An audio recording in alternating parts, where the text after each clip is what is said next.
In early August 2024, just after sunrise, a Russian logistics convoy was moving through the Kursk region under what appeared to be solid protection. Less than 15 minutes later, it no longer existed. There was no massive artillery barrage, no manned aircraft, no warning visible from the ground. What followed unfolded fast, quiet, and with unsettling precision. Vehicles burned, ammunition detonated, air defense systems fell silent one by one.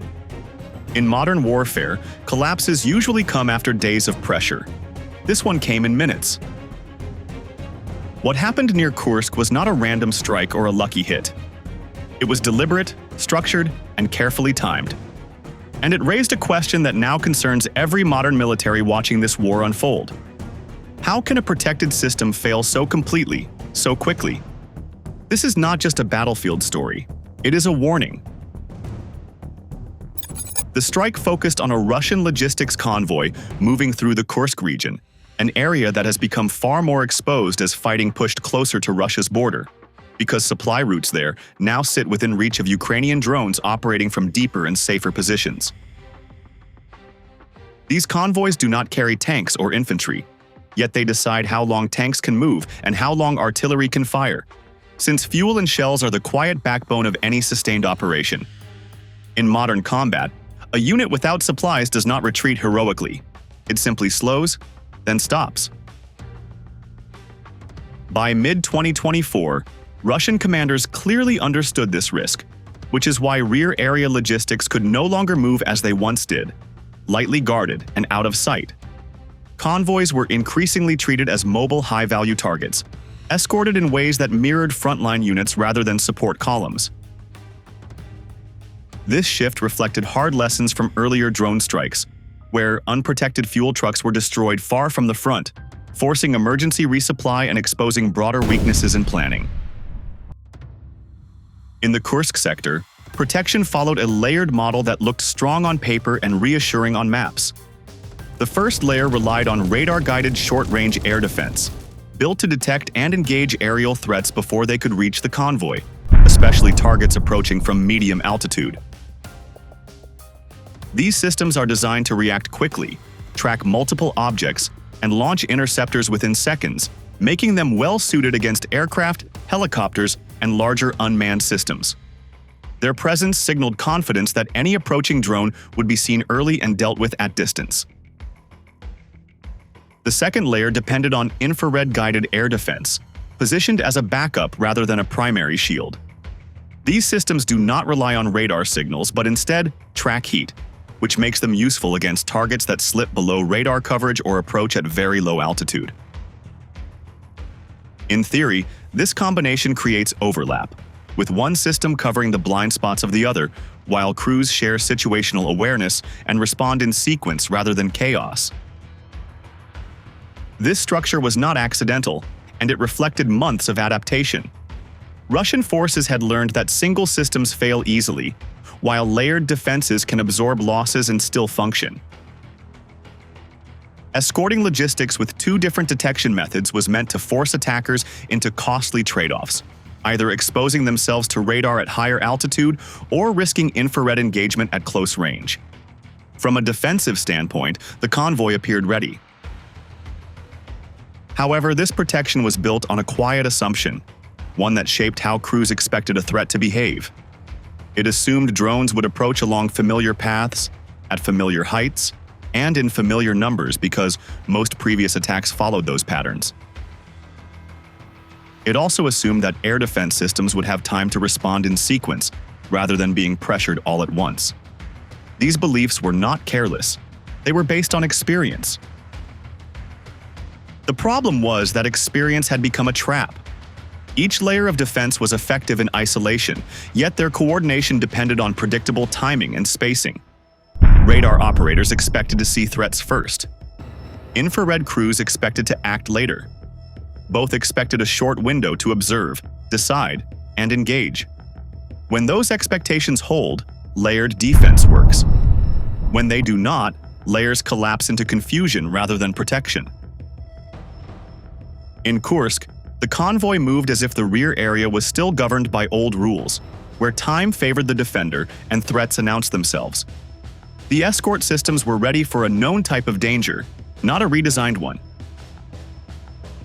They were guarding vehicles, but more importantly, they were guarding an idea of how attacks happen. That idea would be challenged first before any truck was hit or any explosion followed. What came next was not an attack on the convoy itself, but an attack on the logic behind its protection. The first phase of the attack began with a choice that looked wrong at first glance, because the Ukrainian FPV drones did not stay low as most operators would expect, but instead climbed higher into open air where they could be seen. These drones were not sent to destroy vehicles or strike air defenses, and they were not expected to survive for long because their real mission was to be noticed. By flying high, they made themselves clear targets and forced the defenders to react on the attacker's schedule, not their own. Visibility was the weapon in this phase because radar-guided systems like the Tor M2 are built to respond fast once a target appears on screen. As soon as the drones entered detection range, the system did what it was designed to do. Tracks formed, threat symbols appeared, and missiles were launched in rapid sequence. From inside the vehicle, the crew likely felt confident, since each launch confirmed that the system was seeing and responding correctly. To an observer, this looked like a textbook defense, with technology doing exactly what it promised. However, radar defense is not a continuous wall, even when it appears that way to those watching from the ground. After each engagement, the system must process data, reset tracking priorities, and scan again to confirm what remains in the air. This cycle is measured in seconds, but those seconds are fixed by physics and software, not by human intent. On a quiet battlefield, that pause is harmless because nothing is rushing to exploit it. In a planned strike, that pause becomes a door. Missile launches also matter in another way, because each interceptor fired is a decision that cannot be taken back. Short-range air defense missiles are effective, but they are limited in number, and reloads take time and exposure. By drawing fire early, the attacking side was not only creating a gap in detection, but also reducing the defender's options for what came next. Every missile spent on a drone flying high was one less missile available for a closer, faster threat. This moment was not about destroying the radar system, and it was not about overwhelming it with numbers. It was about timing. As the Tor M2 engaged the visible targets, its attention narrowed to what it could see clearly, while everything else faded into the background. When the final missile of the first exchange left the launcher, the system entered its routine cycle, confident that it had done its job. For a brief period, the radar did not see the sky in full detail. It was not broken, jammed, or confused. It was simply busy, because modern sensors cannot look everywhere at once with perfect clarity. During that window, detection quality dropped just enough to matter. In technical terms, the airspace did not go dark, but in tactical terms, it became uncertain, and uncertainty is where planned attacks thrive. The importance of this moment is easy to miss if one imagines warfare as a constant exchange of fire. In reality, modern battles often turn on small gaps created by systems doing exactly what they were designed to do. The Tor M2 did not fail in the traditional sense.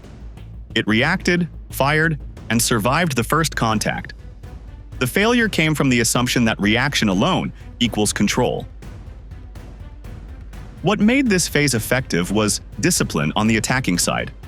The drones did not rush forward after the first missiles were launched. They waited for the cycle to complete, because waiting a few seconds increased the odds of success far more than speed alone ever could.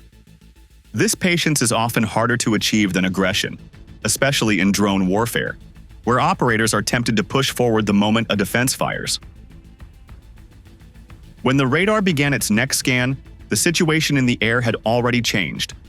The visible bait was gone, either destroyed or moving out of relevance, and the threat that mattered was no longer where the system expected it to be. The defense was preparing to fight the last problem, while the attackers were already setting up the next one. This is where the first phase ended, not with an explosion or a dramatic kill, but with a quiet shift in advantage. The defenders believed they had cleared the air, while the attackers had only cleared the path. That blind moment was all the attackers needed to change altitude, direction, and outcome. The second phase began quietly, because as the radar system completed its reset cycle, a new wave of FPV drones moved in at extremely low altitude, close enough to the ground that speed and advanced stealth no longer mattered. These drones were not trying to outrun detection or hide through technology, but instead relied on something far more reliable, which was physics and the limits of how sensors see the world. By staying low, they entered a space where radar struggles by design. Radar works by sending energy outward and reading what comes back, but that energy travels in straight lines and cannot bend around terrain.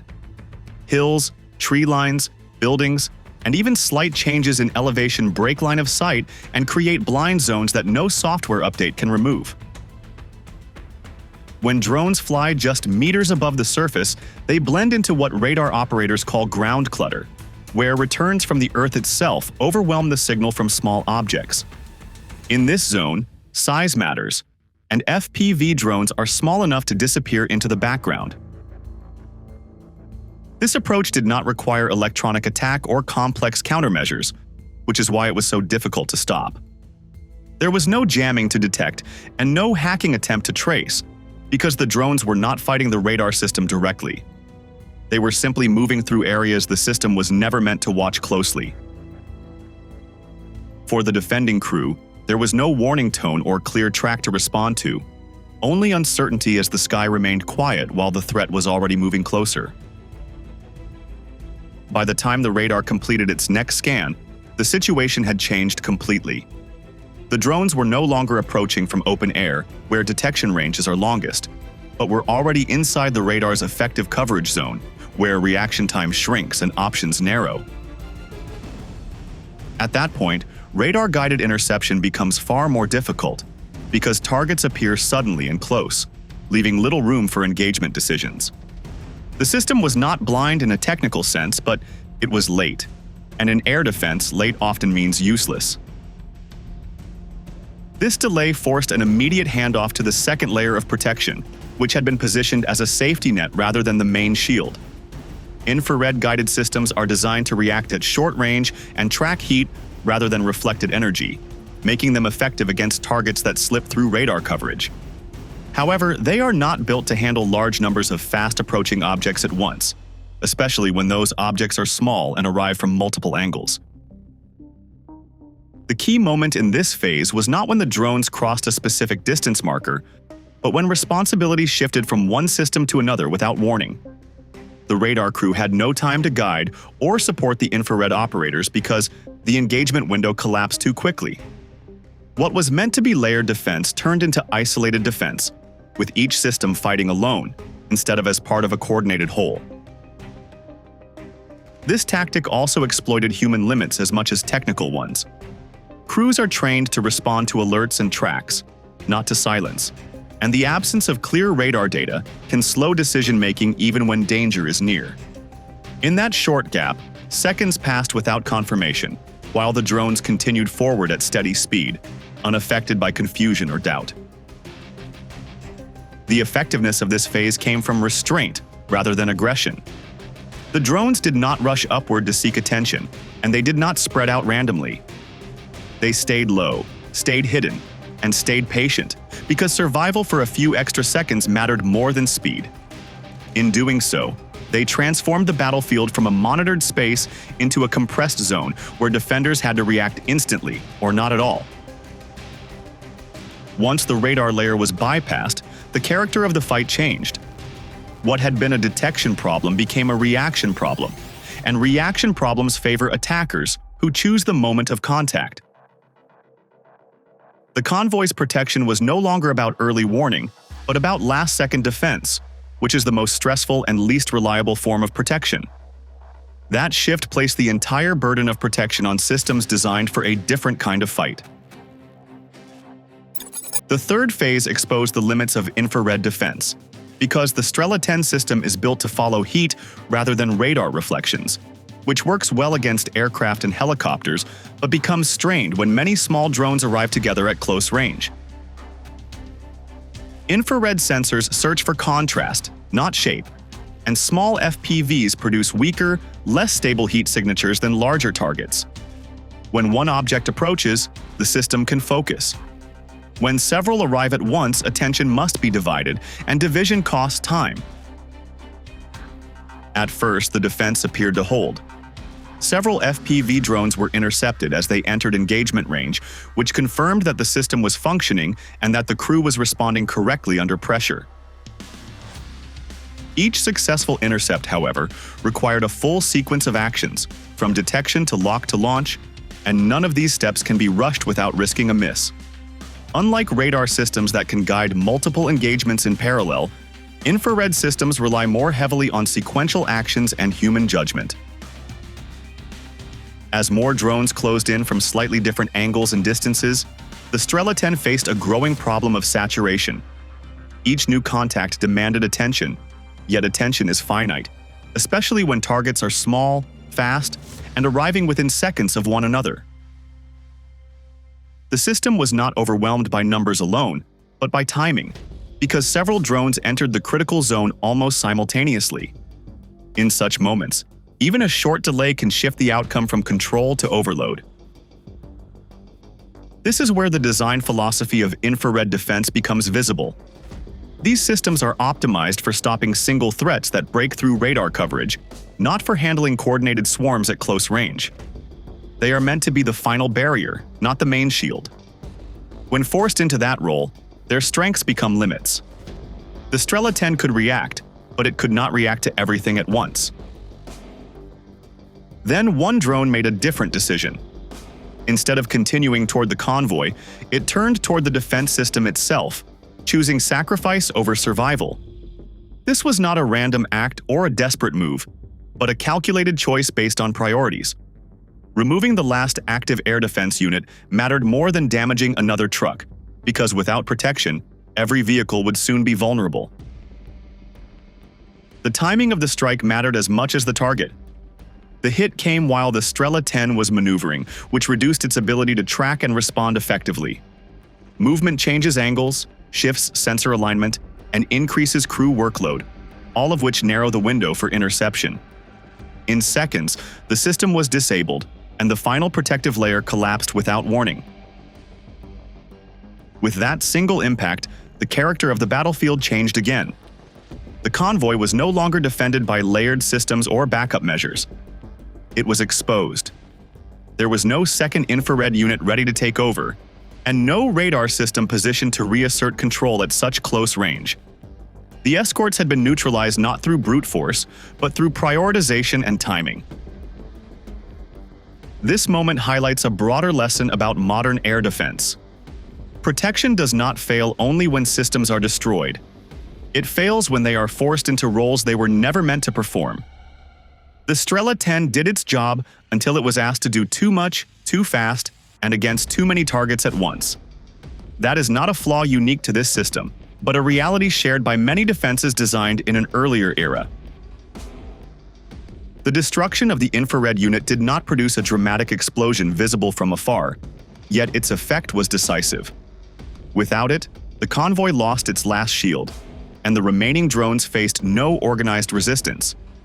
What followed was no longer a contest between offense and defense, but a controlled sequence of strikes against exposed targets. In that brief exchange, the defenders lost not only a vehicle, but the ability to shape the fight. The attackers gained freedom of movement, choice of targets, and control over timing. Once those elements shift, the outcome becomes almost inevitable, regardless of what remains on the ground. With the escorts neutralized, the attack moved to its real objective. The final phase unfolded with calm control, because once the air defenses were gone, the remaining 9 FPV drones moved forward without resistance and began striking with clear priorities rather than urgency. There was no rush to hit the nearest vehicle or the most visible target, since the attackers now had time to choose what mattered most. This was no longer a battle for access, but an operation focused on maximum effect. Fuel trucks were hit first, because fuel is both fragile and dangerous when ignited, and its loss spreads damage beyond a single vehicle. When the first tanker burned, flames rose quickly and heat rolled across the convoy, affecting nearby trucks that had not yet been touched. Fire alone is destructive, but heat is worse because it weakens metal, ignites stored materials, and turns a controlled strike into a growing disaster. One impact set conditions for several more. Ammunition carriers were targeted next, once fires had already begun to spread, because explosives react violently when exposed to sustained heat. Secondary detonations followed, sending shockwaves through tightly packed vehicles and increasing destruction without the need for direct hits.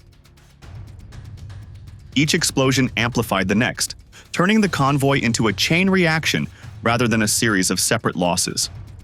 In such conditions, even undamaged trucks become unusable, as crews abandon vehicles and routes collapse.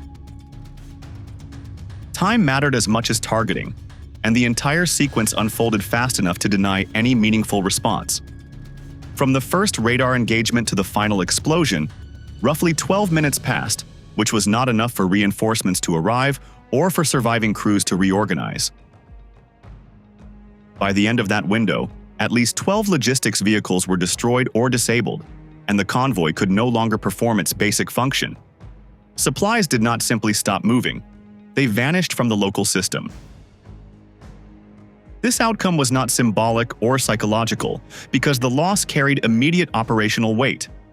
Units depending on that supply line faced hard choices, including slowing operations, rationing fuel, or waiting for alternate routes to be secured. Rerouting takes time and exposes new paths to risk, while operating with reduced support increases strain on both equipment and personnel. Even a short interruption can disrupt plans built around tight schedules. The strike also imposed costs beyond the physical damage, because it forced commanders to reconsider assumptions about safety in rear areas. Logistics zones are meant to absorb pressure quietly, not demand attention during active fighting. When those zones become contested, decision-making shifts upward, drawing focus away from the front and toward protection tasks that were once secondary. This hidden cost often matters more than the visible wreckage. What made the destruction effective was discipline rather than aggression, because the drones did not chase movement or react emotionally to opportunities. They followed a sequence designed to collapse function, not simply destroy hardware. By the time the last strikes landed, the convoy had already lost coherence, and no single surviving vehicle could restore it. Beyond the damage itself, the strike revealed something deeper about modern war. What happened near Kursk was not about one convoy or one lucky strike, because it revealed a deeper shift that now works against Russia on the modern battlefield. In just 12 minutes, low-cost FPV drones, guided by planning and timing, defeated layered air defenses that took years and millions of dollars to build.